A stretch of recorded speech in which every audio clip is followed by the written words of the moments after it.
What is a boat doing in the middle of a desert? You would expect to find a seagoing vessel closer to shore. This is the question archaeologists had been asking for decades. In 1988, there was a storm near one of the most important archaeological sites in ancient Egypt. A wooden structure emerged from the sand. It was hollowed out by termites. Scientists were determined to solve its mystery. In 2000, they began excavating the site near Abidos, Abidos. An American team of experts soon discovered a boat that was 70 feet long, and it wasn't alone. In total, there were 14 boats neatly resting next to each other. It was impossible to completely dig out the boats because of their poor condition. Luckily, the wood was preserved enough to get a sample. Analyses revealed that the boats were around 5,000 years old, the oldest fleet in human history to this date. The time of their construction predates the pyramids at Giza by half a millennium. Each ship of the fleet rested in a vault that matched its dimensions. The room was roughly a third of the size of a tennis court. It had mud brick walls that featured more than 120 drawings of boats. Ancient Egyptians incised them on whitewashed walls that were excellently preserved. Scientists have known about these mysterious chambers for well over a century. 1901, 1902. A British archaeologist, Arthur Weigel, stumbled upon a strange structure west of the River Nile. His team caught a glimpse of the interior walls. Sadly, a section of the roof collapsed, so they had to call off further exploration. Researchers abandoned the site, but its location remained on the maps. The boat's position first led scientists to think that they rested on a bank of the mighty Nile. But there was a problem with this theory. Today, the river flows almost 7 miles west of Abidos. Further studies of the surrounding terrain showed the Nile didn't change its course throughout history. Also, if the boats floated near a dock, they would be in unstable positions. The 14 vessels at Abidos were perfectly parallel to each other. There was only one conclusion possible. Someone had deliberately placed them like that. They must have gone through a lot of effort. Each boat had enough room for up to 30 rowers. These vessels could really float. They weren't models, but scholars still don't know if they actually sailed any body of water in ancient Egypt. This doesn't diminish the importance of the find. Previously, archaeologists found only small-scale models. In King Tut's tomb alone, there were 35 boat models. For a long time, these figurines were the only clues as to how ancient Egyptian vessels looked like. The boat's design confirms that they were the real deal. They are the earliest surviving examples of something called built boats. Ancient people constructed primitive vessels by hollowing out large tree trunks. The alternative was reed that was tied together to form a raft. The boats at Abydos had planks tied together. This was a major breakthrough in shipbuilding. During their lifetime, the boats must have seemed impressive. Timber was a valuable commodity at the time. There was no wood in the desert. Cedar had to be imported from Lebanon. The only person who could afford such luxury was the pharaoh. Studying the area around the ancient fleet provided more answers. Scientists discovered a mud brick structure where Egyptians worshipped the pharaoh. Its approximate date of construction matches that of the wooden boats. The same bricks out of which this building was made were used to encase the fleet. At the time of their construction, the rooms they were stored in had a ceiling. That's the section that archaeologists stumbled upon in the early 20th century. Just like mummies and coffins, these marvelous ships rested inside splendid vaults. The exterior of these rooms was also impressive. The outer walls originally had a plaster of white limestone. It reflected sunlight. In the desert sun, the structure housing the boats must have shone from miles away. Ancient Egyptian builders used the same technique to cover the pyramids 500 years later. Today, their surface looks jagged, but it wasn't always like this. When they were constructed, the pyramids had a top layer of fine white limestone. Their surface was smooth and it gleamed in the sunlight. Instead of stairs, the outer layer of the pyramids was more of a sleek ramp. Archaeologists were left with one final question. Which pharaoh owned the fleet? The answer lay just a mile from the site. This is where the tomb of a pharaoh from the 5th dynasty rested, King Senwosret III. Its time and style of construction matched the ones of the chambers with boats. The very end of his rule might explain how the boats ended up in the middle of the desert. The pharaoh probably passed away in northern Egypt. Then his body was transported down the Nile to Abydos in a marvelous procession of decorated boats. The vessels were later lowered to chambers near the final resting place of their owner. This had a symbolic meaning. In the ancient Egyptians' belief system, ships played a key role. Their supreme deity was Ra. He traveled through the sky during the day in the form of the sun. At nighttime, he sailed through the netherworld in a solar boat. The pharaoh identified himself with Ra. That's why he needed boats in the afterlife. That was the only way to regenerate himself. Just as the sun rises every day above the horizon. This belief existed for thousands of years. The more famous Pharaoh Khufu also had a ship. Scientists found it in 1954 next to his pyramid at Giza. It is some 4 centuries younger than the fleet at Abidos, but Khufu's ship was almost 2 times longer. The Great Pyramid of Giza and King Tut's tomb are some of the most famous archaeological finds in Egypt. But there are many more secrets hiding beneath the endless sands of the Sahara Desert. Recently, 2020, archaeologists found a lost city there. They have labeled it as the most important discovery since King Tut's tomb, 1922. The city of Aten is some 3,000 years old. Historians hope it will give them a unique insight into the everyday life of ancient Egyptians. The famous archaeologist and Egyptologist Zahi Hawass proclaimed the site a lost golden city. Aten sits some 300 miles south of Egypt's capital, Cairo. It is close to the famous Valley of the Kings. Archaeologists first found sections of mud brick walls that spread out in all directions. They discovered complete rooms with tools of everyday life inside. The research team unearthed a bakery, a residential neighborhood, and an administrative district. They all date back to the time when the Egyptian civilization was the wealthiest in its long history. They were also the first to make objects from iron. In 1911, scientists found a set of iron beads near a village in Lower Egypt, El Gurza. These are the earliest known iron artifacts. The discovery is literally out of this world. Ancient people made them by beating into shape a piece of a meteorite. The 9 beads were once part of an ornate necklace. They are now blackened and corroded, which is perfectly normal for a piece of jewelry that is over 5,000 years old. They consist of an iron-nickel alloy. Researchers were impressed by the skill of ancient jewelers who processed the beads. Their craftsmanship is more impressive when you think that they didn't know the stellar origins of the material. The Great Pyramid of Giza also has a remarkable feature. An international research group investigated the electromagnetic response of the structure to radio waves. They found that the pyramid has the ability to concentrate electromagnetic energy inside it. This occurred inside its chambers as well as under the pyramid's base. It contains an underground, unfinished chamber. It seems that the electromagnetic response is connected with the properties of limestone, the Great Pyramid's main building material. The research results might have a practical application. The way solar cells and nanosensors function could be improved by this remarkable find. It's 1898, and you're taking part in excavations in Saqqara. This place, not far away from Cairo, is full of ancient tombs and pyramids. You're in your Indiana Jones mood and hope to find something really phenomenal to become famous. Gold, manuscripts, treasure maps, mummies of famous pharaohs. Wait, a wooden bird? You're really disappointed as it looks like a regular toy. An old one, but still. Little do you know that years later, someone would propose that your bird was actually an ancient monoplane. So the artifact, nicknamed the Saqqara bird, is made of a sycamore tree. The birdie has a wingspan of just 7 inches and weighs around 40 grams. A perfect original souvenir from Egypt, I would say. It's over 2,000 years old and looks pretty plain, without any carvings of feathers or other intricate ornaments.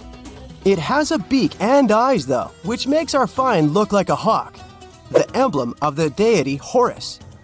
Its tail is rather unusual as it's squared, looks weirdly upright, and it seems like the sunken part of it was the place for a now missing piece.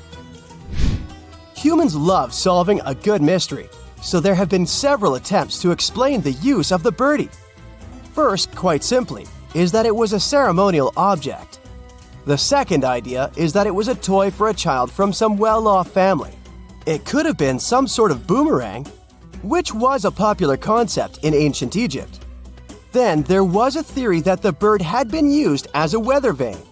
But this one has been debunked as the figure doesn't have any holes or markings, except for the one made at the museum in Cairo to fix the exhibit on a stick.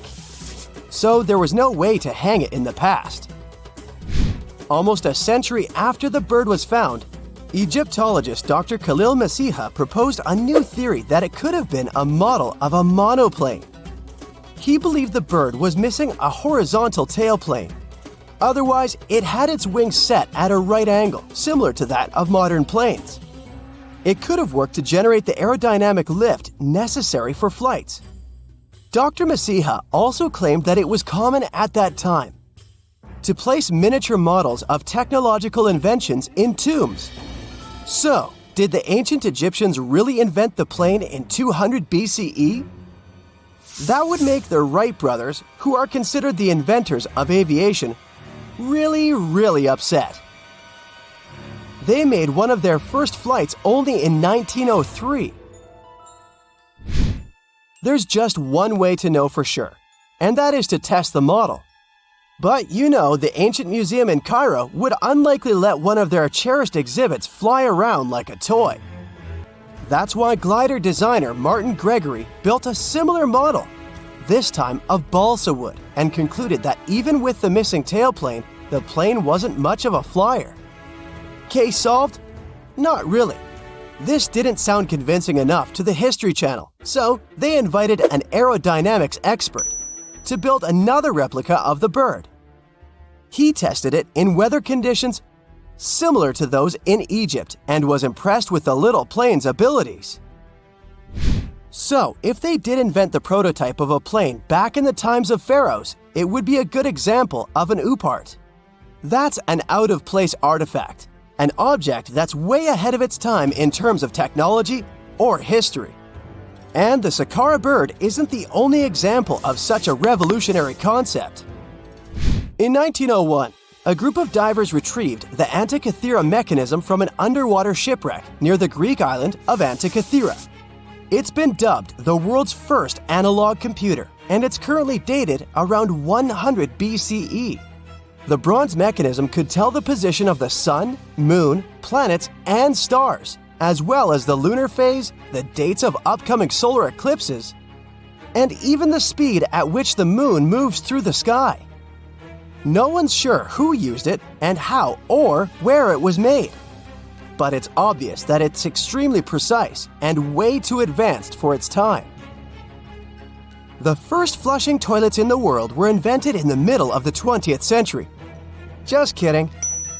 The ancient Minoans on the Mediterranean island of Crete and the Indus Valley civilization both came up with this brilliant invention at the same time, around 4,000 years ago. The plumbing and sanitation were so well done that no one managed to design anything better until 2,000 years later. One ancient Minoan lavatory was discovered at the Palace of Knossos. It looks like it had a wooden seat set over a tunnel that directed water from a rooftop reservoir to an underground sewer. Other varieties got water from jugs. Only the super rich people could afford all this glory. So if you wanted to shop for real estate back then, the flushing toilet would be a telltale sign you were in the rich neighborhood. Automated doors became a cool, seemingly new invention back in 1931. But the technology behind them is actually much older. Think the 1st century CE old. Mathematician and engineer Heron of Alexandria came up with a hydraulic system to open and close temple doors. To bring it into action, you need to light a fire to produce heat. There was a brass pot under the fire, half filled with water. The inventor connected the brass pot to containers that acted as weights. When the fire was burning, the water moved into the containers. They went down and pulled the ropes. It was nothing like a supermarket door that opens in front of you before you even have time to think. Heron's door took hours to open, and there was no way to stop the process. That's why they only opened the doors once a day before people entered the temple, to add some mysticism at the temple during ceremonies. Spooky. Looks like the first ever battery was invented in Baghdad around 2,000 years ago. A German archaeologist found this oval-shaped clay jar in 1938. Scientists are still not sure what purpose it served and who exactly invented it. There is a theory that it was used for electroplating objects with precious metals. When they filled it with a weak acid like vinegar, the battery produced around 1 volt of electricity. Another theory says it was a vessel for sacred scrolls. Would you like to buy contact lenses designed by Leonardo da Vinci himself? In 1508, he invented a glass lens with a funnel on one side. You were supposed to wear it with water inside to improve your vision. Sounds a bit uncomfortable, doesn't it? So, around a century later, French scientist René Descartes decided to improve the idea and make the cornea contact the future lenses. Contacts because they contact your eyes, get it? The glass tube with liquid did help improve vision, but blinking was sadly impossible. 2.5 centuries later, new technologies in the glass industry let scientists design contacts that would fit in the eye and even let the wearer blink. Thanks, guys! Still, those lenses were made of heavy blown glass and didn't let the eye breathe. About 50 years later, contacts became plastic, lightweight, unbreakable, and scratch-resistant, but still covering the entire eye. And then, in 1948, an English optical technician accidentally sanded down a plastic lens and figured out they'd still be in place even if they covered only the cornea. Imagine you're living in 19th century London and need to send a message to New York. It would have taken about 10 days to get there by ship. So when delivery time went from days to hours in 1858, it was a true sensation. The first message was sent by Queen Victoria herself. It was all made possible thanks to the transatlantic telegraph cable, running under the ocean. Sadly, the new cool invention only lasted a few weeks. It took years to bring it back to life. Over millions of years, our planet has changed a lot. Ice ages, shifting tectonic plates, global floods, meteorites. Whole species of animals have come and gone over millennia. At some point in all of this, we humans came along. Now imagine a place that was cut off from the rest of the world for 5.5 million years, possibly much more. A place that no human had ever set foot in before. In 1986, we finally found it, Movile Cave. You head to the airport and buy a ticket to Romania. Next, you rent a car and drive southeast. You're looking for Costanza County, right near the Black Sea. Your phone says you're there, so you stop the car and look around. You're in the middle of a deserted field, nothing but a wide, lifeless plain. Then, you see it. A hole in the ground. As you move closer, you realize it's a shaft that leads deep down into the Earth's crust. Before you descend into the darkness, you take a rope, a hard hat, a powerful flashlight, and an oxygen tank. Don't forget to wear your protective suit and oxygen mask. You climb down slowly and look around. It's pitch dark below you, and you feel a little uneasy. But something's off. The darkness. It's not cold. Warm air wafts up from the depths. Finally, you feel the ground under your feet. You look around and see a lot of tunnels ahead that lead into the depths of the cave. The tunnels are covered with dry clay. Moving forward on all fours, you notice something. The air is getting warmer and wetter. You come out of a narrow tunnel and find yourself in a huge cave with a lake in the center. Now for the hard part, you have to dive in. The moment you get in the water, you get attacked by the smell of rotten eggs. You've just touched sulfide water, and now smelly hydrogen sulfide is everywhere. That's not all. The cave is also filled with carbon dioxide. Normal fresh air on the surface is about 20% oxygen, but here it's only 10%.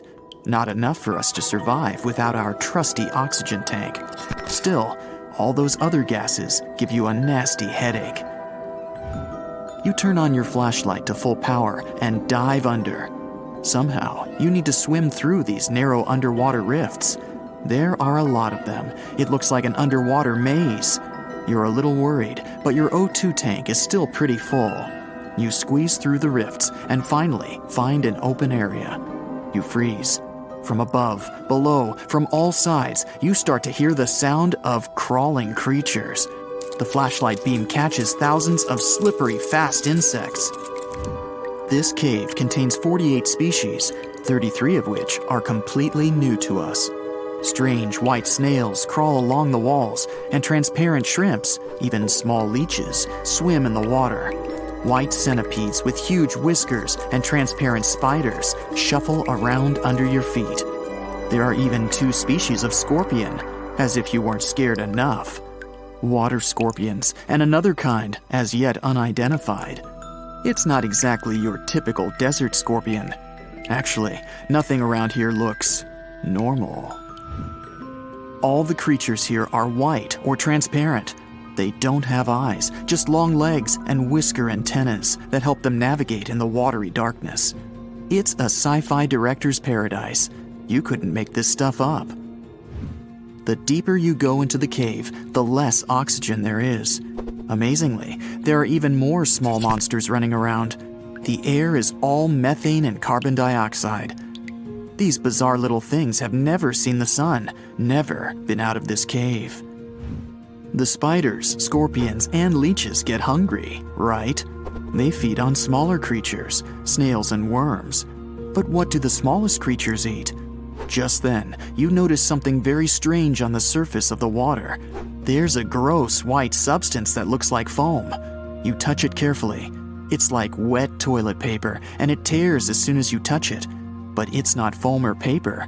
It's billions of living organisms, bacteria, called autotrophs.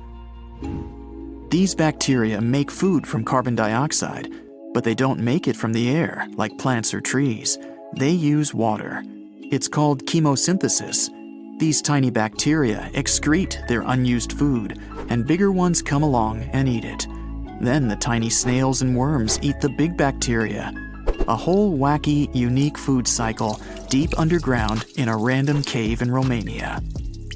That's why you need that protective suit and mask. It's not just for your comfort and safety.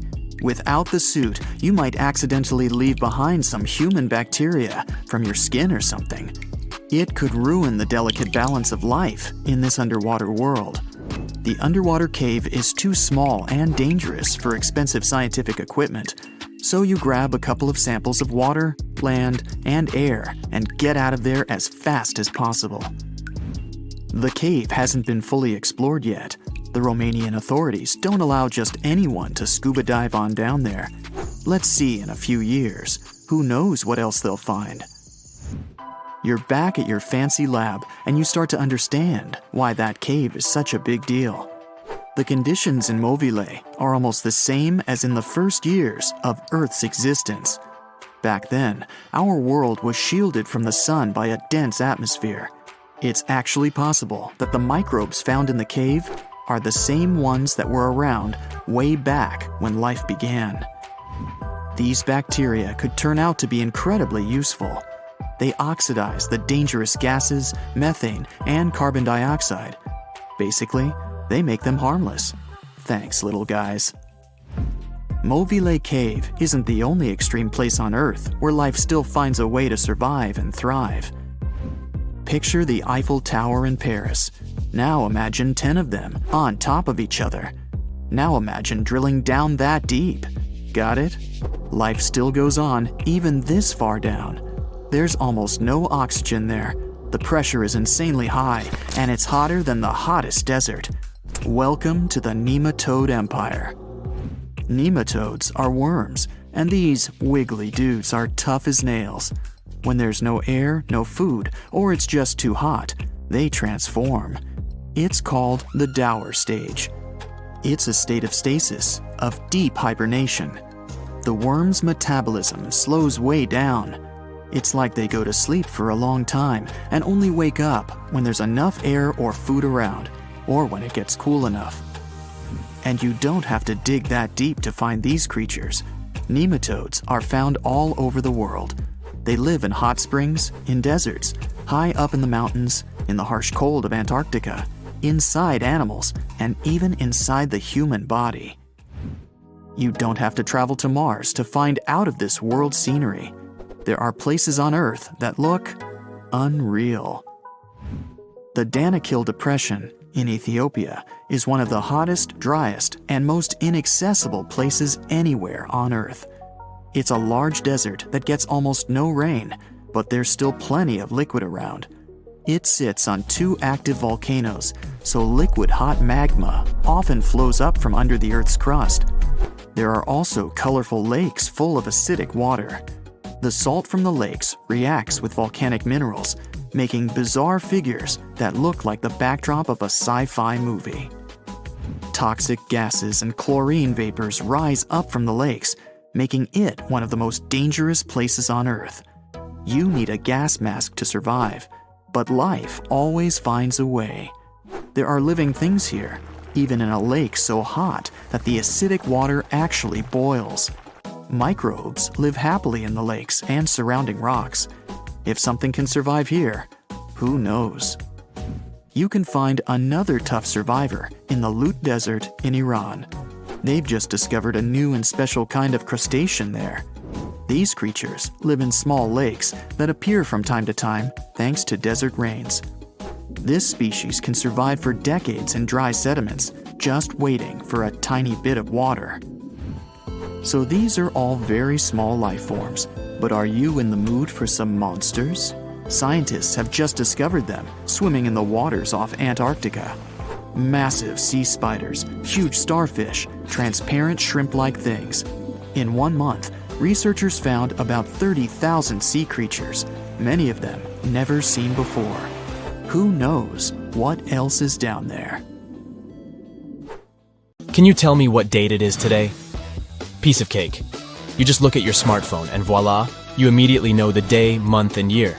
But was it always this easy to tell the date? Did the ancient people even have the concept of a year that lasts 365 days? Yes and no. Mayan calendars had cycles.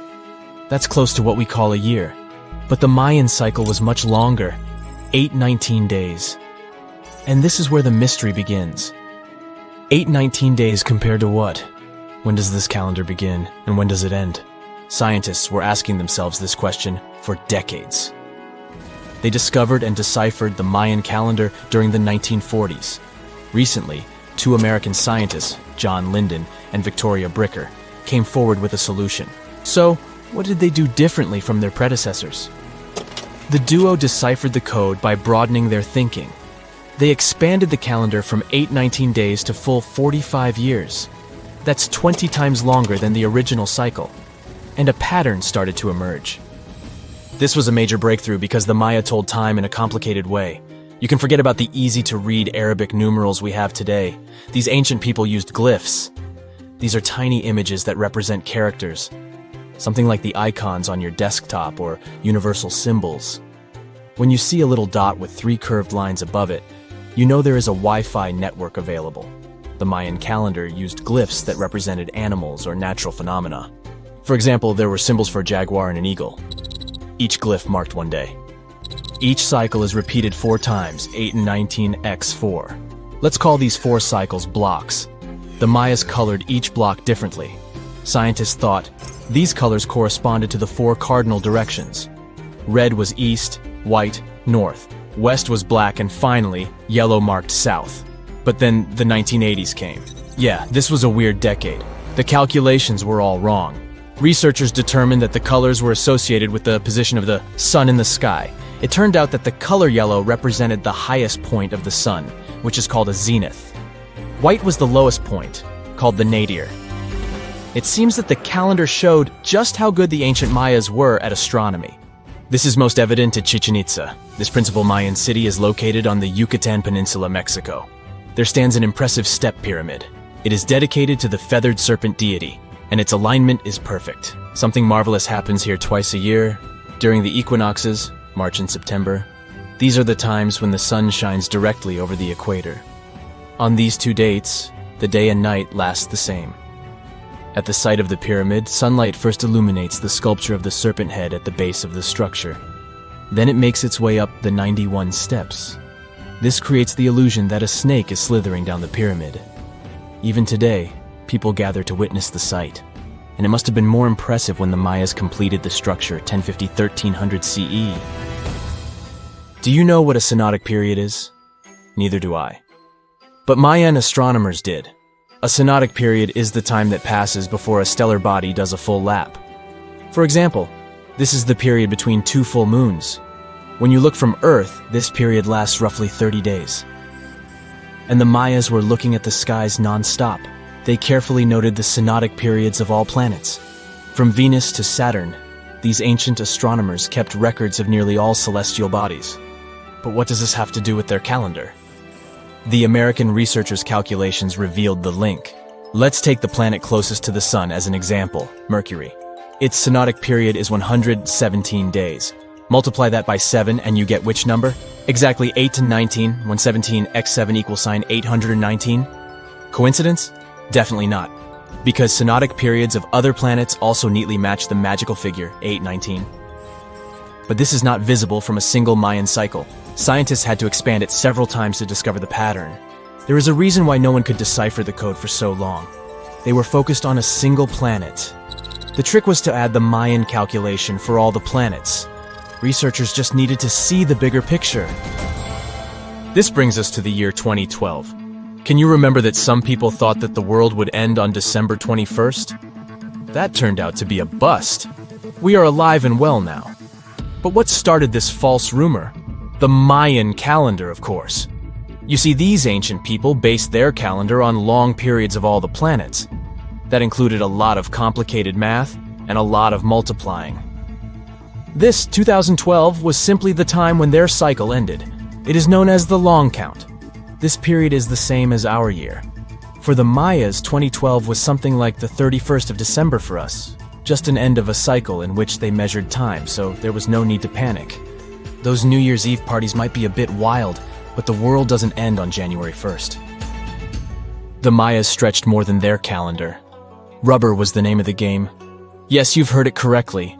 These ancient people were making different grades of rubber 3,000 years before one famous American did, Charles Goodyear. They would extract natural latex from the rubber tree. This is a milky substance that can be turned into rubber.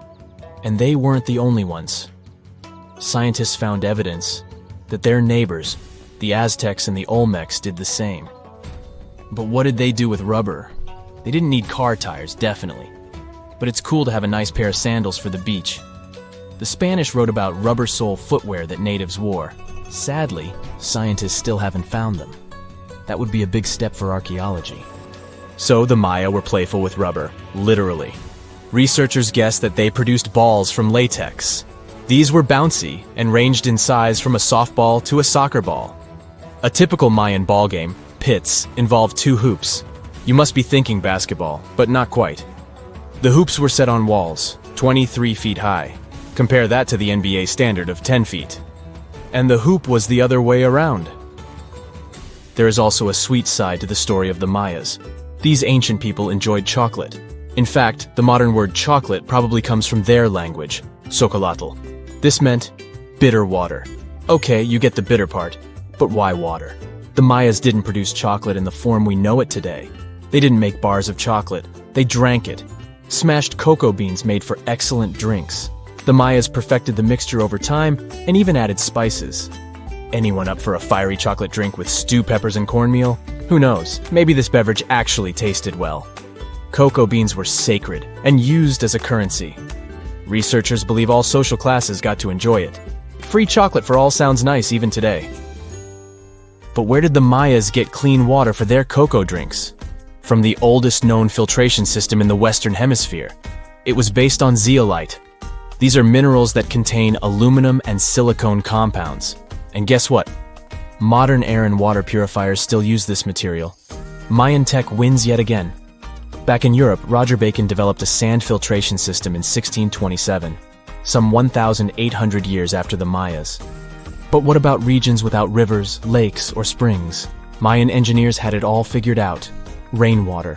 They would carve out large reservoirs in the limestone bedrock. Then, they would coat these underground caves with a layer of a watertight material. The final step was to make small channels that collected water from the hills above.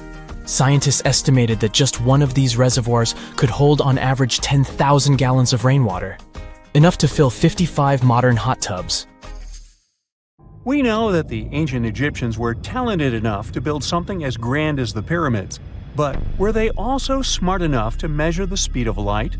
There's a theory circulating online that says exactly that. If you look at these two numbers, you'll see that they match completely. The first one is the speed of light in a vacuum measured in meters, and the second one is the latitude of the Great Pyramid of Giza. So, was it done on purpose, or is it just a coincidence? Well, happily, we can tell you that it's actually just a coincidence, not another conspiracy thingy. The Great Pyramid is just one of the many places in the world that share the same latitude. And more importantly, even if the ancient Egyptians had somehow measured the speed of light and chosen to keep it a secret from the rest of the world, they wouldn't have used meters to put it down. Meters were only defined at the end of the 18th century. The builders of the pyramids used a different unit of measure called cubits. 1 cubit is equal to 1.5 feet.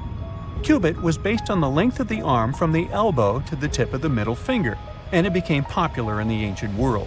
So if they wanted to impress the rest of the world and set the pyramids at a point that matched the speed of light in cubits, they would have to build their iconic constructions somewhere in Europe. And then the Danish astronomer who first measured the speed of light in 1676 would have been really upset to know that someone had done it centuries before him. So, although they were ahead of their time in many aspects, the ancient Egyptians never measured the speed of light or used longitude and latitude to map their locations. The base of the Great Pyramid of Giza might seem like a perfect square, but it's actually an 8-sided structure, not 4-sided. Each of its 4 sides has a subtle concave indentation that splits it evenly from base to tip. The official version is that a British pilot was the first to notice it in 1940 while flying over the pyramid. He took a photograph that showed shadows highlighting these indentations. Some people think these lines are only visible from above and can best be seen at dawn and dusk during the spring and autumn equinoxes. This has led to a freaky theory that the ancient Egyptians might have designed the pyramids to communicate with something looking at them from above. Now, the Great Pyramid is one of only 3 pyramids that used to have a swivel door. It weighed around 20 tons, but they could still easily open it from the inside. Its precise fit made it nearly invisible from the outside, with no visible latch or handle.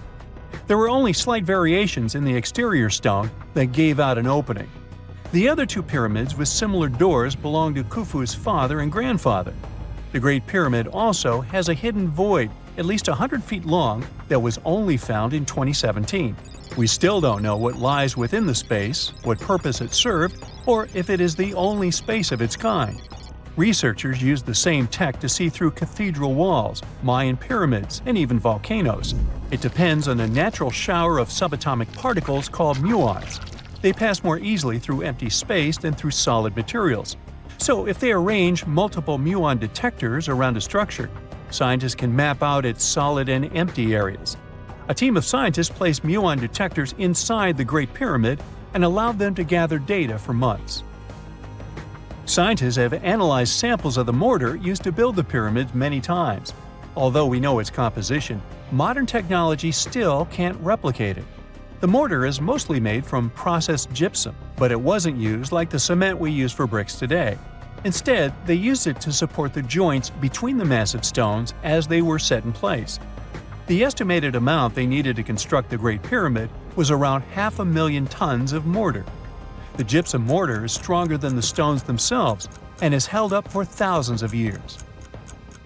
Now, all 4 sides of the Great Pyramid are aligned with the cardinal points – north, south, east, and west. According to geologist and engineer Glenn Dash, the alignment is accurate to within 4 minutes of arc, or 1/15 of a degree. The architects managed to achieve this without modern tools like drones, blueprints, or computers. Many researchers try to explain this construction miracle. Maybe they used the pole star or the sun's shadow. Dash recently proposed a new, simpler idea. The Egyptians might have used the autumnal equinox to align the pyramids.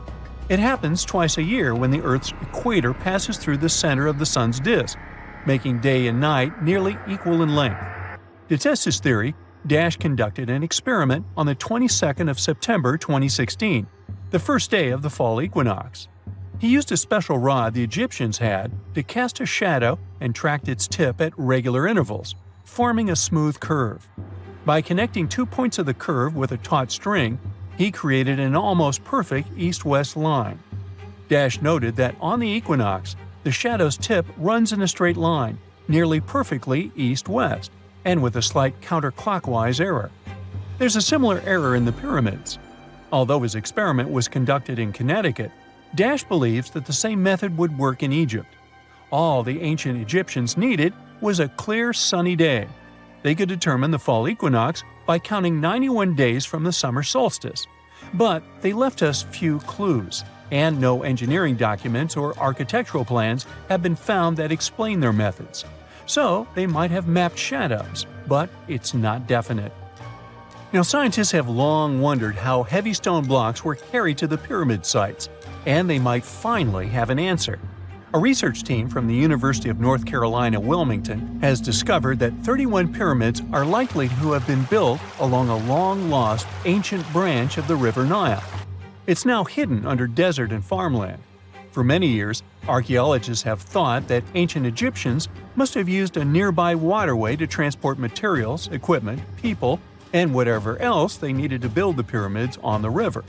But up until now, they weren't certain of the location, shape, size, or proximity of this waterway to the site of the pyramids. The group of researchers used radar satellite imagery, historical maps, geophysical surveys, and sediment coring to map the river branch. They believe it was buried by a major drought and sandstorms thousands of years ago. The team managed to go below the sand surface and get images of some hidden features thanks to radar technology. They found hidden rivers and ancient structures running at the foothills of where most of the ancient Egyptian pyramids lie. The discovery of this extinct river branch helps explain the high pyramid density between Giza and Lisht, in what is now an inhospitable area of the Sahara Desert. Now, Egypt isn't the only country with the most pyramids in the world. The champion's title here goes to its southern neighbor, Sudan. It has between 200 and 255 pyramids, compared to Egypt's measly 138. They were built by members of the Kingdom of Kush, an ancient civilization that ruled the lands along the Nile River many years ago. They started erecting pyramids around 500 years after the Egyptians had stopped doing it. Their pyramids are much smaller than the Egyptian ones, but were built for the same purposes. Archaeologists are still working to find out how the pyramids in the Sudan were built, how long it took to complete them, and what happened to their society. You are lost deep within the jungle in the Yucatan Peninsula in Mexico. There are strange noises all around you, and to make it worse, the sun is setting. Soon, you'll be alone in the middle of an unknown rainforest. Guess it was a pretty bad idea to come looking for El Dorado on your own, wasn't it? You keep walking as fast as you can, when suddenly, wait! What's this you're seeing? It looks like large stairways made out of stone. This definitely doesn't look natural, so you take a picture. Maybe you didn't strike gold, but you might have just found something relevant. Congratulations! You found Akhumtun, a long-lost Mayan city, hidden 37 miles into the jungle. The name literally translates to stone column. Stone was probably in at the time, so these guys used a lot of it to build their pyramids, houses, and even ball courts. If you ever thought that Europeans invented ball games, think twice. Mayans loved to play ball games for recreational purposes. Akhumtun is part of a series of other long-lost Mayan cities that are being discovered with the help of new technology nowadays. We'll talk more about the other ones in a jiffy. Perhaps the biggest surprise of this one is that it was surrounded by wetlands, which is why the city was built on high ground. The city was monumental, covering an area of over 120 acres. That would be as big as 90 football fields right next to each other. Scientists have found proof that Akhumtun had pyramids of up to 49 feet high, and that it was likely an important social hub between 250 and 1000 CE. This is definitely a game changer. but lost Mayan cities began to be unearthed in the 19th century. Modern technologies, such as LiDAR imaging, help archaeologists see through dense canopies of the forests. This means that people don't really have to risk getting lost in the tropical jungle like you did at the beginning of this video. LiDAR works sort of like an X-ray. It sends out laser beams that can detect any signs of ruins or ancient constructions. According to space archaeologist Sarah Parchak, satellite imagery has been a key player in discovering ancient cities in South America, Egypt, and other places. Sarah herself spends most of her days scouring images for any signs of where there could have been cities long ago. She says that more often than not, what happens is that ruins are covered by vegetation, soil, or sand, which makes them super tricky to find. But thanks to these awesome tools, scientists also made the huge discovery of ancient Mayan causeways, which spread throughout old Mayan territories. I mean, take a look at these roadways. You'd expect to see ruins like this in places such as Portugal, England, or the United States. I'm talking about 130 feet wide roads painted white to help travelers journey through the nighttime. Scientists recently unearthed a 110-mile network of roads such as these, and they think this dates back to before the first registered Mayan highways we've known so far. These roadways, which sometimes ran over the swampy ground and were even elevated at times, are being called the world's first superhighways. Even if there is no registry of animal-powered vehicles, it's believed that the Maya used them to travel around a network of possible 964 settlements. They were built like a huge spiderweb, and from what archaeologists have gathered, this huge system of roads worked to connect a big system of economic and social interactions between Mayan cities. This completely debunks the traditional idea that the Mayan pre-classic period, which dates back to 2000 BCE, was made of small, tribal settlements. Imagine the manpower and engineering ability you need to muster to build something close to these white highways. Scientists believe that these causeways were built pretty much the same way as the Mayans built their pyramids, with a mixture of mud and quarry stone. Oh, and using several layers of limestone to make them white. That's pretty cool, right? But let's take a few steps back for a moment to get some context. The Mayans were one of the biggest pre-Columbian civilizations living in the Americas. Until now, experts believe that at its apex, the Mayan civilization consisted of over 40 cities, with a population of millions of people. That's a lot of folks. Their civilization spanned Mexico's Yucatan Peninsula, Guatemala, and Belize. And they survived mainly on agriculture. The thing is, the Yucatan Peninsula was an extremely difficult place to grow crops. So the Mayans had to develop a complex irrigation system in most of their cities. They built a series of ceremonial buildings, pyramids, and plazas. The Mayans might have been keen pyramid builders, but they also developed an advanced astronomical system. With whatever ancient technology they had, they were able to predict the exact location of planets such as Venus and Mars, as well as the exact dates of eclipses. If you've ever seen examples of ancient Mayan cities, this is Tikal. Located at the heart of the Guatemalan jungle, Tikal is believed to have been the capital of the ancient Mayan conquest state. At its height, it was comparable in importance to cities such as London or New York in today's world. It's composed of a series of complex monuments.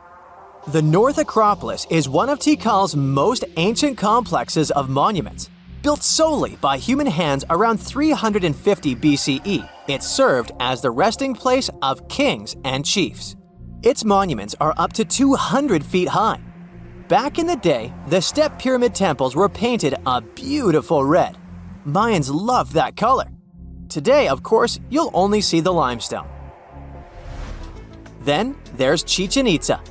It's got one of the best preserved pyramids on Earth to date. Located in Mexico's Yucatan state, this Mayan city is well over 1,500 years old.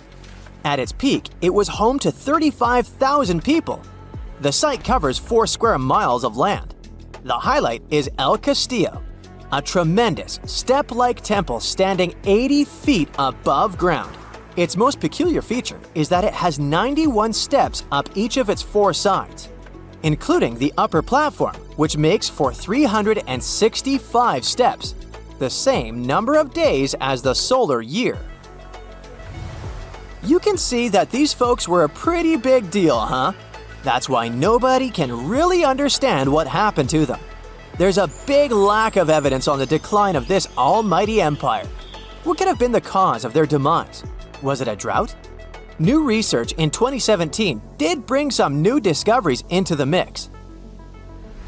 Using data from a site at Ceibal, located at southwest of Tikal, scientists analyzed radiocarbon data from ceramics and archaeological excavations to extract new information about the unexpected demise of this great civilization.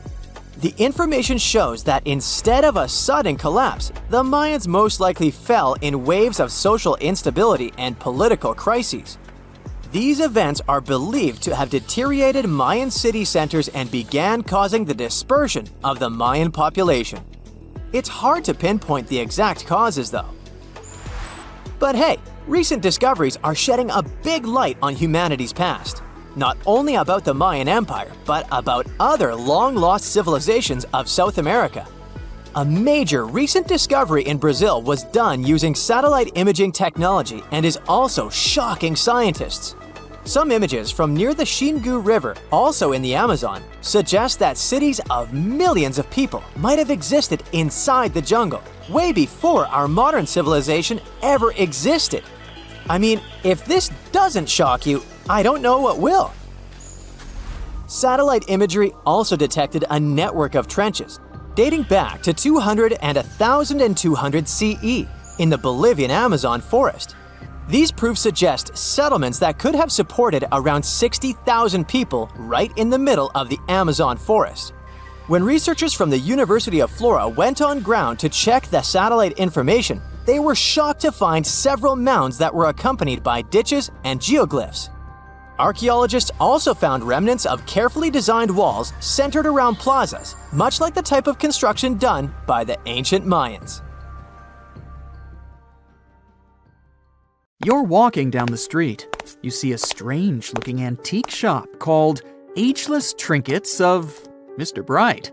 You're curious, so you enter there. You take a look at all the weird stuff. Suddenly, an old folded parchment paper catches your attention. It's a world map, but something's off with it. Instead of showing the countries as you know them, it shows the locations of 4 mythical lost worlds and civilizations. Mr. Bright, the shop owner, comes next to you after realizing your shock. This map won't let you find these places or anything, but I can explain to you the legends behind them if you want, he says. Let me begin with Atlantis. You might know it as Aquaman's underwater kingdom, but Atlantis, the fictional island, was actually first introduced in 2 of Plato's works. According to him, Atlantis was a highly advanced civilization that existed about 9,000 years before his own time, and its story had been passed down by poets, authors, and others. He wrote about Atlantis and its citizens to give a moral lesson and to teach about the dangers of arrogance, as well as the eventual downfall of those who are after too much power. In his dialogues, Plato stated that Atlantis was a great and powerful empire that was respected in all parts of the world. It was founded by beings who were half deities and half human, and became a great naval power after a while. Being an island filled with gold, silver, and other precious metals certainly helped their case. But besides that, it was also known for its breathtaking architecture and state-of-the-art technology, as well as its countless rare and exotic wild animals. Atlanteans were proud of their great achievements and the perfection of their civilization, but their excessive pride was going to bring their downfall. They believed they were so superior that they could gain control over any nation. This led them to launch a series of invasions. They conquered many of the Mediterranean lands, but when it was time to enter Athens, Athenians pushed back with an extraordinary force, so the Atlanteans were finally defeated. Plato stated that deities then got angry at Atlanteans because of how wicked, greedy, and immoral they became. So they punished them by sending earthquakes, which caused Atlantis to sink beneath the sea. Although the earliest written records of Atlantis were Plato's works, some people still believed his story to be based on truth and tried to identify the island of Atlantis with actual countries. Some people suggested it may have been located in the Mediterranean Sea, near the coast of Spain or Italy. Others thought it may have been located in the Caribbean, off the coast of Central or South America, but there was no solid evidence to support any of these claims. One theory, in particular, seemed more plausible than the others, though. Located in the Aegean Sea, the island of Santorini was the home of a highly advanced Minoan society. However, due to a huge volcanic eruption, it was destroyed about 3,600 years ago, causing the Minoan civilization to suddenly disappear.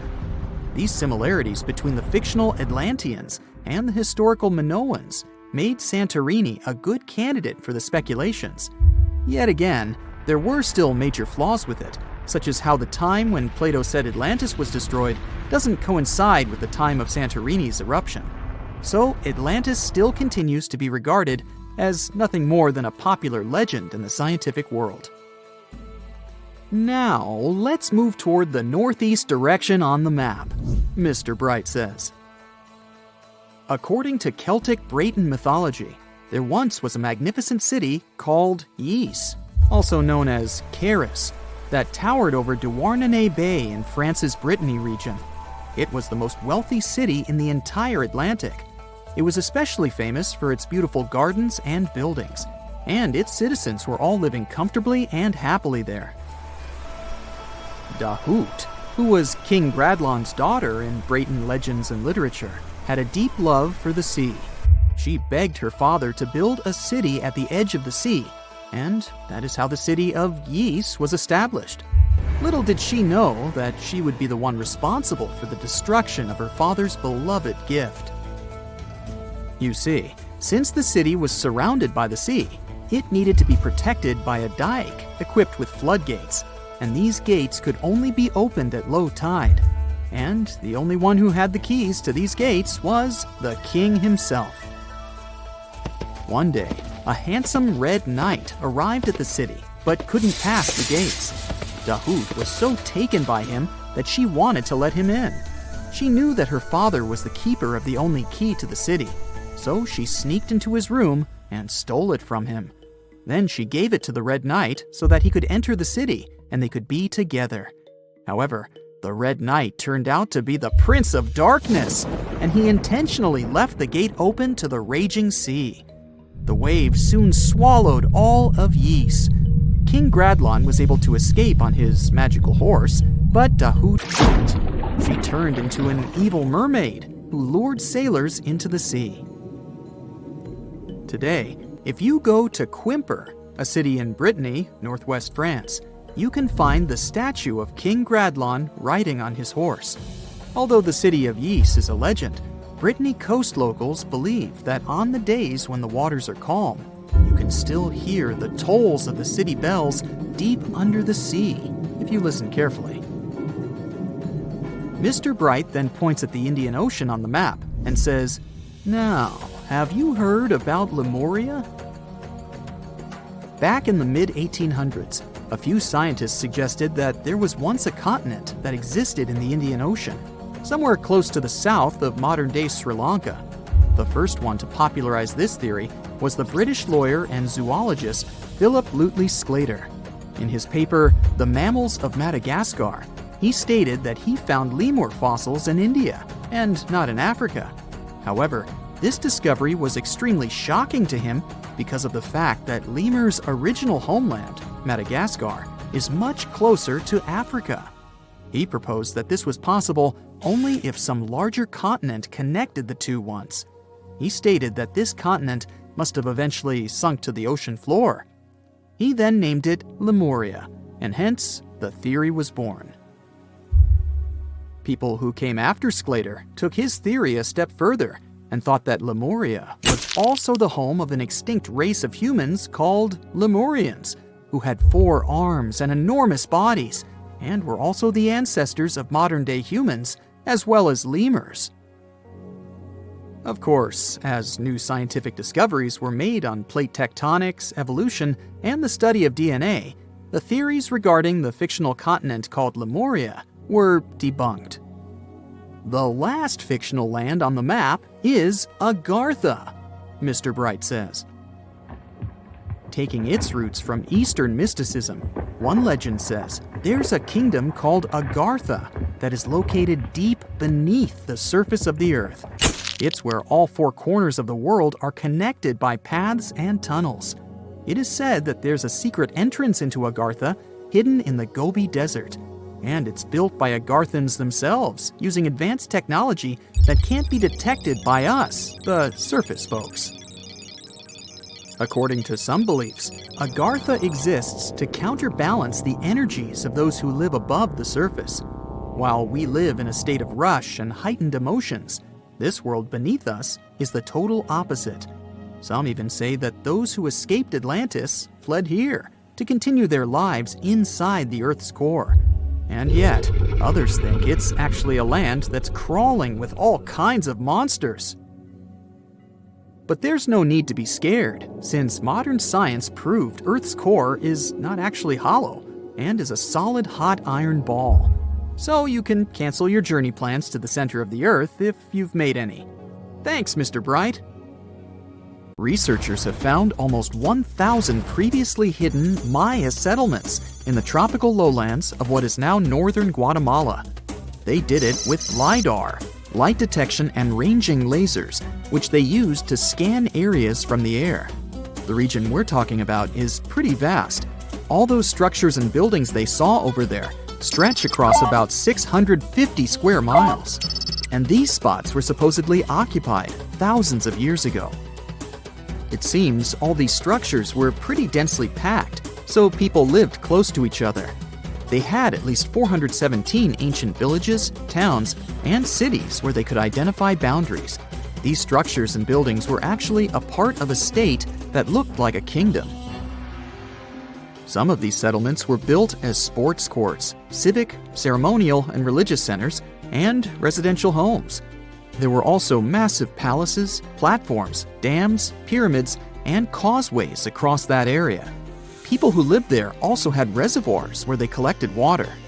So, they needed the power to organize thousands of specialists and workers. And they also needed many skilled people to build such structures without the technologies we have today. They needed lime producers, architects, mortar and quarry specialists, lithic technicians, those who took care of legal enforcement, and other important roles to establish the true community. This cool laser scanning system researchers used while exploring this area can even penetrate very dense ecosystems and vegetation. The light bounces off different surfaces and then creates a digitally reconstructed map. This map is based on how much time it takes for the pulses to get back to a receiver. So, with this laser system, they discovered there were also lowlands for agriculture. So why exactly did the Maya settle in this region? It was a specific area. Plus, it was hard to build such an amazing kingdom in a tropical rainforest climate. Back in the old times, ancient peoples had mostly inhabited areas in drier climates. Over there, they would build water resources, which were some sort of the basis of society and a source of life. An example of this is Teotihuacan of Highland Mexico, although they did have a couple of navigable rivers they could use for transport and trade. But these rainforest areas had their advantages too. The Maya used natural resources like limestone, which was their primary building material, salt, and the volcanic rock obsidian, which they used for different tools. Also, they managed to find enough dry land to live and build homes there. The lowlands were seasonal swamps called bajos, and they were perfect for agriculture because of the fertile soil. Generally, the Maya built settlements that could endure rainy periods too. They were ready for different circumstances, including flood and drought, which is something you could see in how they built houses. Their architecture was also one piece of evidence that showed their community was like a centralized kingdom-like state, which shows they stuck together through tough times. The Mayan Empire was very powerful, and it reached its peak about the 6th century CE. They were excellent at pottery, agriculture, writing, mathematics, and calendars. They were the ones who created complex calendar systems, such as the calendar round, which is based on 365 days. Although some believed the Mayan calendar predicted December 21st, 2012 would be the end of the world, it was just a coincidence with the end of a certain full cycle. They would call it the long count calendar, and it lasts 5,125 years.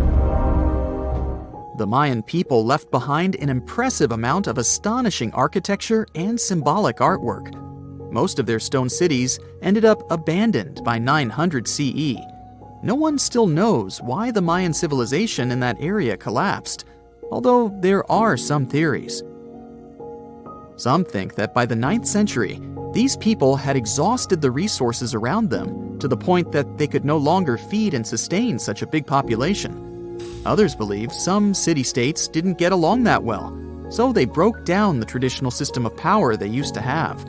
Some say it was all because of a very long period of drought. It could be a combination of all these factors, though.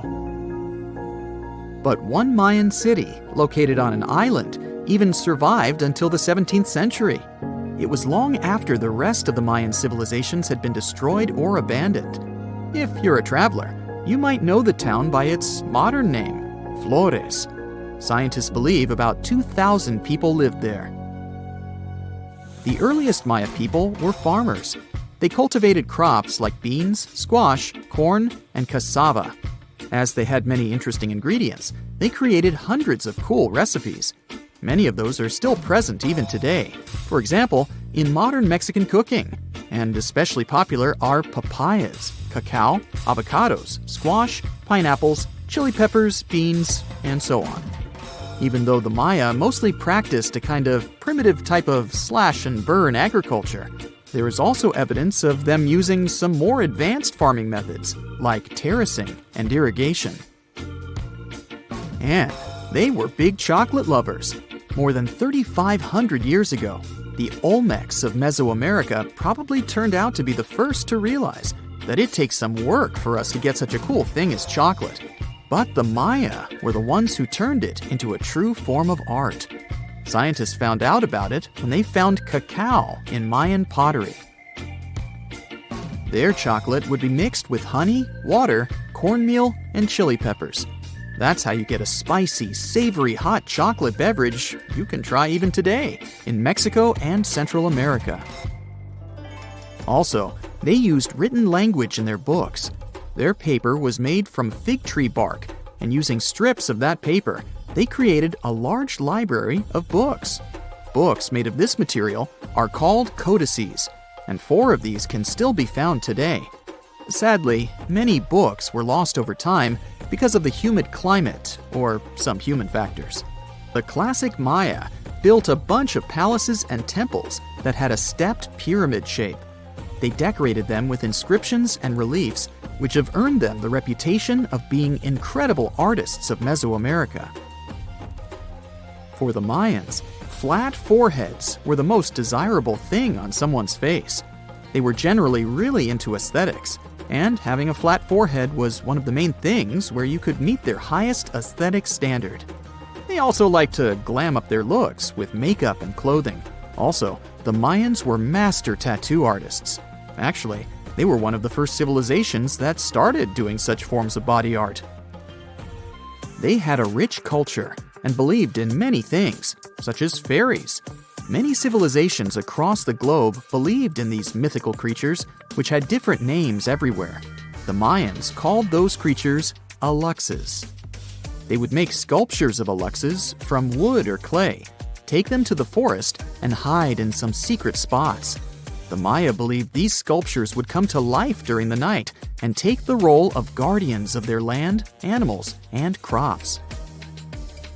The Maya believed caves were entrances that led to the underworld. You can even visit some of these caves if you like. For example, you can explore the jungles of Quintana Roo and Yucatan near Cancun. There are many spots where researchers found artifacts the Mayans had left behind. They were one of the first cultures that learned how to use rubber latex and make, for example, rubber balls for the many interesting games they had. They used natural latex and then probably mixed it with some other natural substances. That's how they came up with the bouncy balls they played with. They also built cool steam baths. The Maya had structures made from stone that looked like something we know today as bathtubs. Plus, they were building heated stone structures we know as sweat houses. Researchers found these in El Salvador and Guatemala, and they were previously hidden under volcanic ash. Imagine working 7 days a week on a large-scale construction site. You, along with thousands of others, carry millions of stone blocks and put them on top of each other according to a complex system. You work without modern construction equipment. You have no air conditioning or constant access to water. It's so hot outside that you can fry eggs on the road. You've been building the pyramid for decades, and now, when it's finally done, you enjoy the result of the colossal work of thousands of people. You're looking at a giant cultural monument of global value that will freeze in time and amaze people for tens of thousands of years. A few thousand years have passed. People in the 21st century see the pyramids and are like, "Wow, I can't believe humans have built this." Yeah, the people who built the pyramids wouldn't have appreciated such a theory.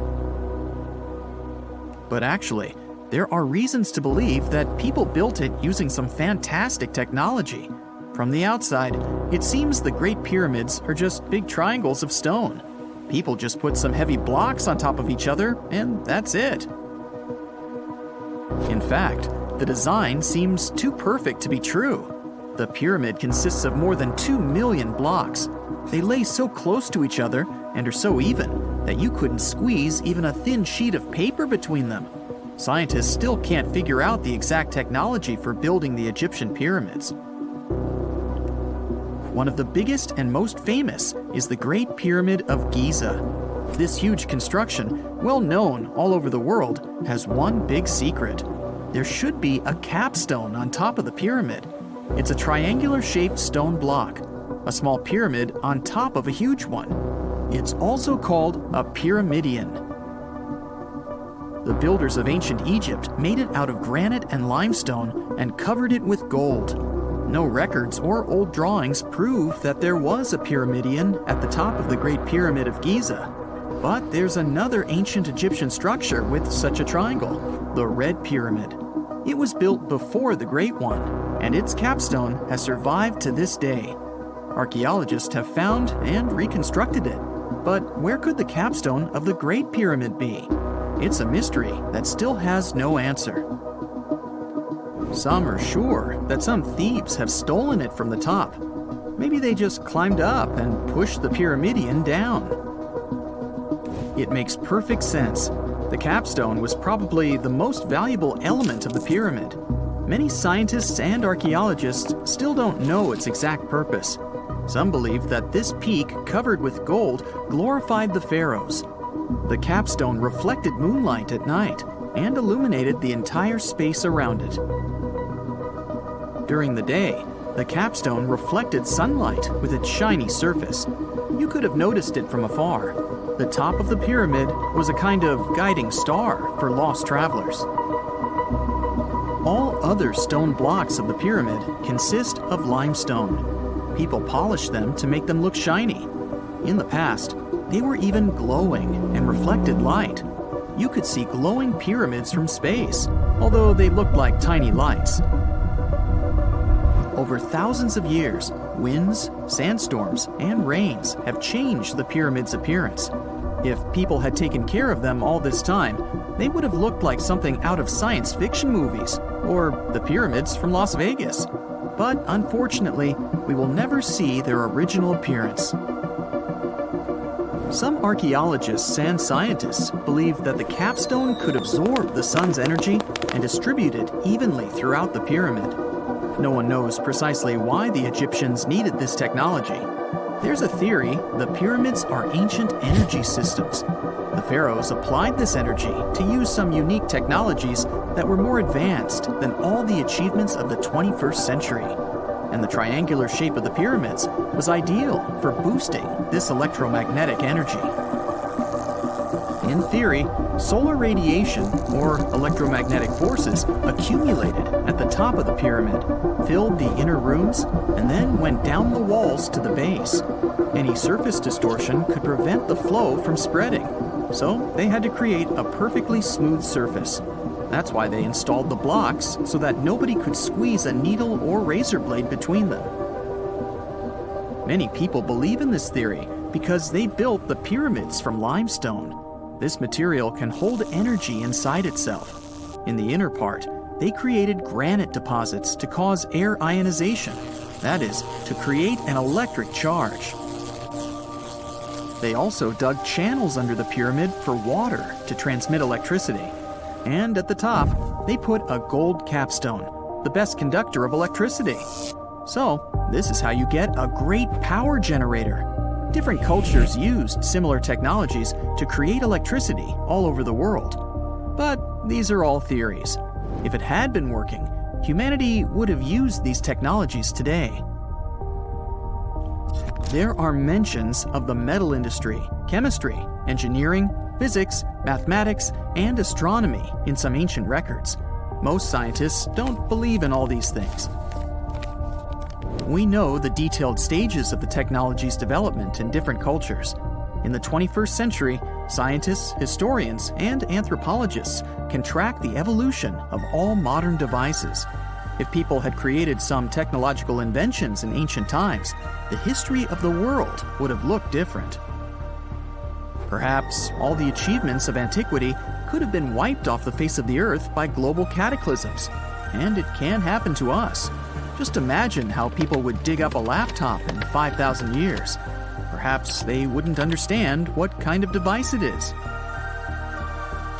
Another Egyptian wonder surrounded by mystery is the statue of the Sphinx.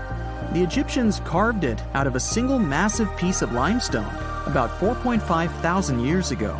But scientists still don't know the exact date of its construction or who built it. People painted the Sphinx in different colors, so it looked much brighter and more vivid in the distant past. It was shining just like the Great Pyramids. Anyway, time hasn't only changed its appearance, but its name too.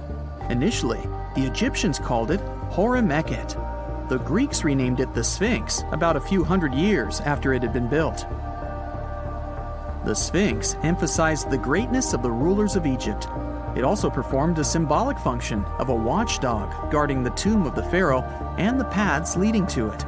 This version sounds realistic, since archaeologists have discovered many secret entrances at the foot of the Sphinx. Perhaps these rooms and intricate tunnels lead to underground halls with treasures. And treasures don't always mean gold and jewelry. According to legends and theories, the Sphinx guards the Hall of Records, the storage of all humankind's knowledge. The information about the ancient mythical state of Atlantis could be there. You can find many detailed maps of the internal dungeons of the Sphinx on the internet. They show structures 12 stories deep under the statue. It looks like a small city filled with gold, scrolls of knowledge, and various ancient artifacts. But don't believe all these maps. These are just theories. Several thousand years have passed, but people have very little information about it. Archaeologists know that there are still many strange and exciting things about the Sphinx that are still undiscovered. Some locals are afraid to research because they believe they can awaken something terrible from the underground depths. Therefore, it's mostly scientists from other countries who conduct the excavations.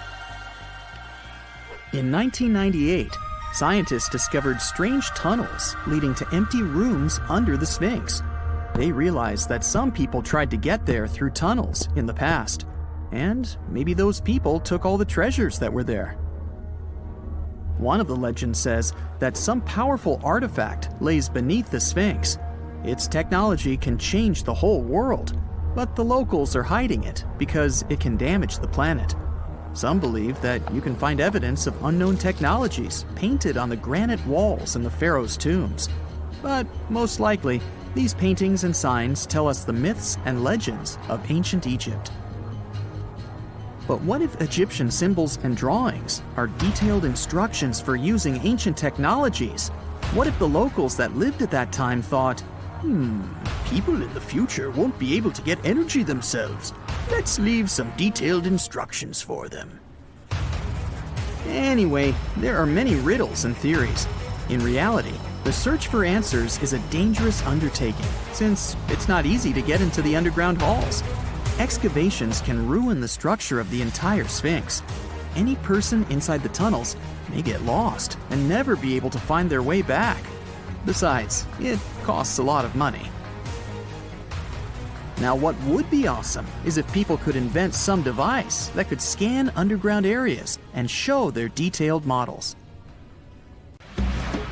Before we get into the reason why and how there are pyramids all around the world, let's talk about some of the examples.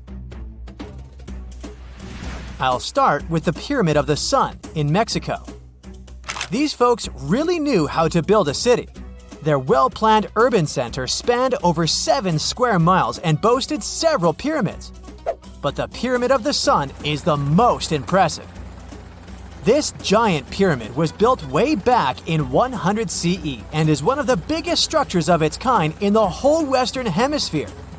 It's so big that it's 216 feet high above the ground. If you ever find yourself in this ancient city, you won't be able to miss the Pyramid of the Sun. It's right there on the east side of the Avenue of the Dead, the city's main north-south street. To build this incredible pyramid, around 1 million cubic yards of material were used, including a special kind of red volcanic rock called hued tezontle. Impressive, huh? We don't know too much about the people who built the Pyramid of the Sun or its purpose. But archaeologists believe there was once a temple on top of it. When explorers went below the pyramid in the 1970s, they found a bunch of cool tunnels and chambers. In 2011, they even found a secret stash of clay pots, obsidian pieces, animal bones, human figurines, and a mask. Who knows what other secrets the pyramid is hiding? If you decide to see this one, you must climb the pyramid using the 248 uneven steps on the west side. Watch your step. Sudan got some pyramids too. Nubian pyramids aren't as big as the ones in Egypt, but they still got around 200 of them. These ancient pyramids have been home to the tombs of the pharaohs of the Meroitic kingdom for almost 1,000 years, who ruled Egypt from Nubia to the Mediterranean Sea. The pyramids at Meroe were constructed using granite and reddish sandstone. Oh, and did you know that Sudan has more ancient pyramids than Egypt? The Kushite pyramids depict the indigenous architecture and burial traditions of Nubia's Napata and Meroe kingdoms, which ancient Egypt influenced. Meroe, the burial site of over 40 queens and kings, is the most extensive Nubian pyramid site. The tomb walls depict mummified royals bedecked in jewelry, their wooden caskets containing bows, quivers of arrows, and other artifacts pointing to the Meroitic relationship and trade with Egyptian and Greek civilizations. So if you're looking for some ancient tombs to explore, you may consider skipping the crowds in Egypt and heading on down to Sudan. Let's fly to Iraq to see some more pyramids. Ziggurats have fancy receding layers and tiered temples. Instead of a smooth exterior, it has tiers like a cake. Perfect for all the important work and rituals that went on inside. You can find these towering structures scattered throughout Iraq and Iran, and they're a real testament to the power and skills of the people who built them. One of the biggest and most impressive ziggurats is the ziggurat at Ur. It's basically a giant rectangular pyramid that stands a whopping 70 to 100 feet tall, with 3 levels of terraces and a temple on top. Can you imagine how many baked bricks it took to build that thing? Try 720,000 for just the lower portion. This particular ziggurat was built for Sumerian king Ur-Nammu. Similar to other ones, this pyramid has been around for thousands of years, so it got a little rough around the edges. Thankfully, the Babylonian king Nebuchadnezzar II and some archaeologists came to the rescue in the 6th and 20th centuries respectively. And now you can find this near Talil Air Base. The ziggurat at Ur was built in 2100 BCE by King Ur-Nammu for the moon deity Nana. It was the tallest building in the city, and you could see it from miles around. It was like the medieval cathedral spire of its day. People would come here to bring their agricultural surplus and get their food allotments and seek spiritual nourishment. Sadly, the Nana temple at the top of the ziggurat didn't survive, but we do have some blue glazed bricks that may have been part of its decoration. The lower parts of the ziggurat are pretty amazing though. The architects even included holes in the temple's baked exterior to let the water evaporate from its core. Since we explored some of the pyramids on our planet, let's take a broader perspective. They can be found in many parts of the world. Egypt has over 100 pyramids, double that number in Sudan, and dozens of others are scattered in the Middle East and China. The Americas have the most pyramids in total, with more pyramids than the rest of the world combined. These pyramids are located in Mexico, Guatemala, Honduras, and El Salvador. Time to know more about the evolution of pyramids through history. The oldest pyramid is in Egypt. This pyramid was a step pyramid, which was created by placing one layer of stone on top of another. The pharaoh Sneferu is credited with creating the pyramid shape we recognize today. During his 45-year reign, he built 3 pyramids. His first 2 attempts failed, but he finally got it right with the Red Pyramid, which is considered the first true pyramid. It was Sneferu's son, Khufu, who built the Great Pyramid of Giza, which was the tallest human-made structure on Earth for almost 4,000 years. Latin American pyramids are similar to early Egyptian step pyramids, but they were built independently with no knowledge of each other. The pyramids in Sudan were built around 700 BCE and are tall but much narrower than those in Egypt. How in the world did all these civilizations build these things without even texting each other? After all, the Aztecs, Mayans, and ancient Egyptians were about as different as possible. But despite their cultural differences, they all seem to agree on one thing. Pyramids were pretty cool. Step pyramids are all around the world because they were the most feasible and stable way to build large and tall structures without access to lighter building materials like wood and metal. The triangular form with a square base is the best way to build a sturdy structure, and having a cube structure would require more material for less height. Now, when it comes to pyramid design, the Egyptian pyramids were like giant triangles with a square base, smooth sides, and a pointy top. On the other hand, the Aztecs and Mayans went for a tiered cake look, with steps leading up to a flat platform on top. So, while all these pyramids share the same basic shape, they have their own unique flair. Each group built its pyramids using different materials, techniques, and slope angles. So while they may have been inspired by each other's work occasionally, they were just doing their own thing. Egyptian pyramids had smooth, angled sides that were designed to help the pharaoh's soul ascend to heaven. The Pyramid of the Sun was built over a series of caves that served as a passageway for the deities. The Maya built the temple of Kukulkan in Chichen Itza to honor the deity Kukulkan, usually represented by a serpent. Nicknamed El Castillo, it has 91 steps on each side, plus a platform. That's 365 steps, one for each day of the Mayan calendar. Tell me, Brightsiders, how were pyramids built? To begin with, humans made them, not a foreign race from space that landed on Earth. You see, one thing that all pyramids have in common is that they were built without advanced tools or even the wheel. It took a lot of people to build them, including skilled laborers and architects. For example, it's estimated that 20,000 people built the Great Pyramid of Giza, and it's believed that most of them were skilled laborers. Building pyramids was a massive undertaking that required years of planning and effort. The Great Pyramid at Cholula, Mexico, took 600 years to complete.